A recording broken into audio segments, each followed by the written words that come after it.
Bei der FFG Werke GmbH hier am Standort in Taunusstein werden unter der Marke Hessab CNC-Vertikaldrehmaschinen hergestellt.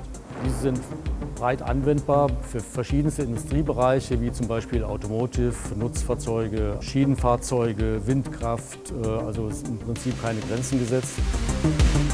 Die DVT 200 ist eine Pickup-Vertikaldrehmaschine mit Transfertechnologie. Das ist eine Besonderheit, das heißt eine zweispindlige Maschine, wo man ein Bauteil von beiden Seiten komplett bearbeiten kann.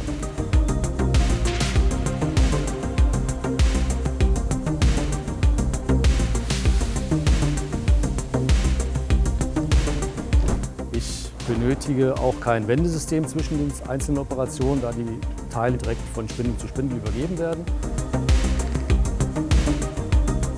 Ich habe im Prinzip zwei Maschinen in einer vereint, das heißt, wir verbrauchen wenig Fläche beim Kunden.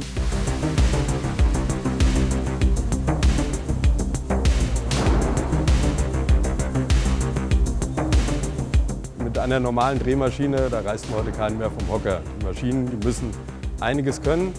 Wir arbeiten seit mehr als 20 Jahren mit der Firma Fanuc sehr erfolgreich zusammen und sind von den Produkten von Fanuc sehr überzeugt.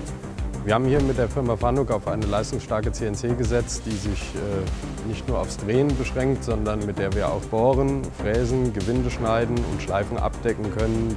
Wir sind mit der Fanuc-Technik und der Steuerung sehr zufrieden. Das System ist einfach aufgebaut, sehr flexibel, skalierbar und bietet alle Möglichkeiten, die wir für die Komplettbearbeitung benötigen.